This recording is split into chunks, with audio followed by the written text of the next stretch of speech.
By talking about astrology every day, we expand our knowledge of things that we want to know about, right? It gives us a different vocabulary to discuss today.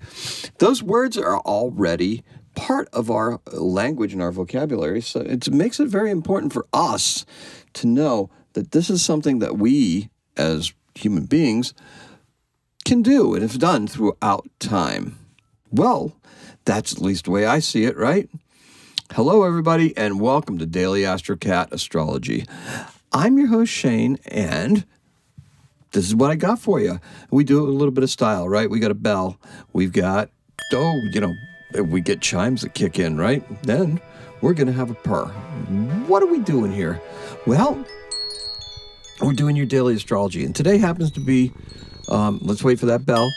There's that Bella.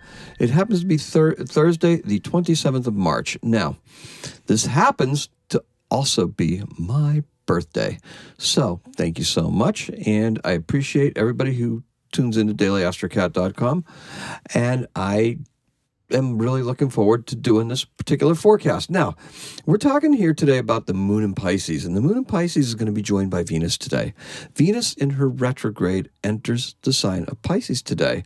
Now, if you remember, that takes us from that watery spot from the fiery spot of Aries back into the waters of Pisces. Two totally different animals, right? Particularly for Venus. Now, she's going to enter Pisces at 4:41 in the morning, and she's going to find Neptune there as well.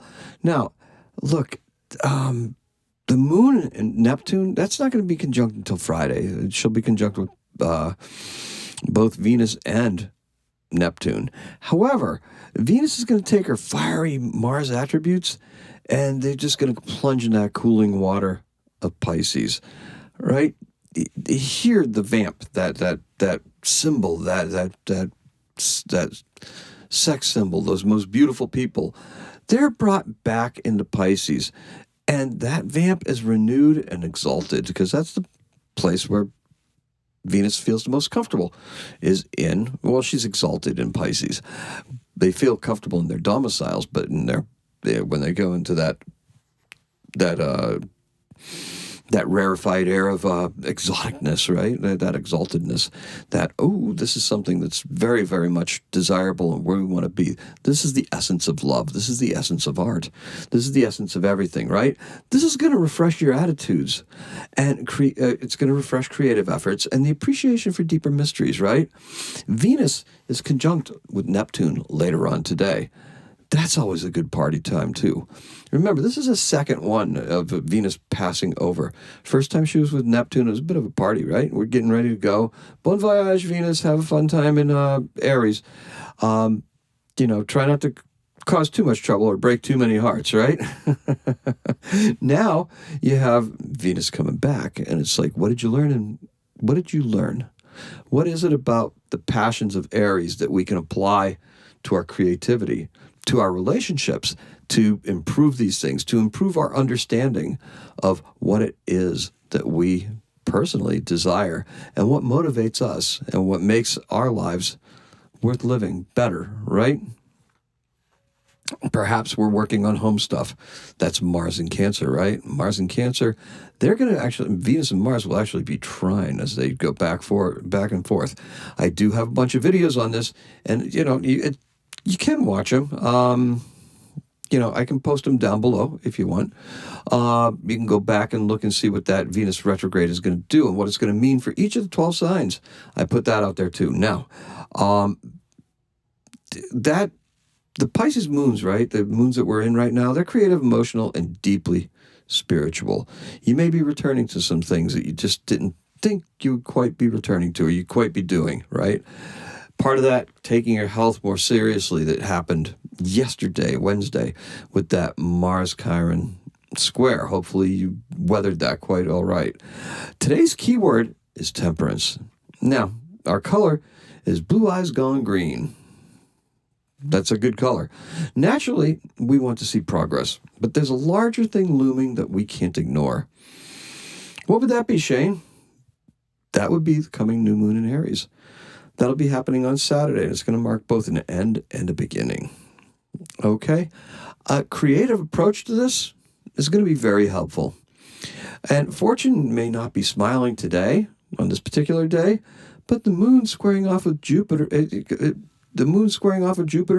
checks expansion and growth. Okay, so you may not feel like you're quite going where you're supposed to be going, but this is all part of the plan. This is part of the plan with Mars and Saturn, right? Now, we also have Saturn. Look, it seems disappointing, but past success, things that you've done in the past, those are keys to your future rewards. That's how you assimilate this knowledge and make it work for you. There's no escaping the fact that Saturn's heavy influence on the stellium and Pisces, all those planets, right? From the sun all the way back to Saturn. That is going to include the North Node, Neptune. Yep, Neptune, Venus, Mercury, all of those points, the nodes. That right there is under Saturn's heavy influence. It's limiting, right? It just limits it to some degree. But it's restrictive, but you're being tested. Now, what are you being tested for? You're going to have to break the rules and go non-conventional. That's right. The Aquarian age, that's here, whether you want it or not. You cooperate with authority at your own peril. Time to break it, right? We've got to break some stuff. Saturn, co-ruler of Aquarius, right? Breaking the rules. You got to know the rules to break them. You can become part of a new beacon of hope. You can become a new beacon of hope. You don't even have to become part of it. Become a new beacon of hope and lead others with your light. All right. Speaking of light, we're going to keep this very light today. It's my birthday, right? Got to just keep it on the level.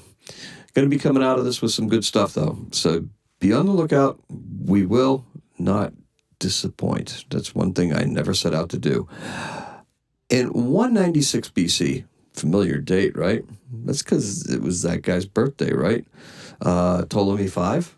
Well, on this date in 196, this is when they put the chisels to the Rosetta Stone and started carving it. Now, how long that took? I don't know, but they made several copies of it.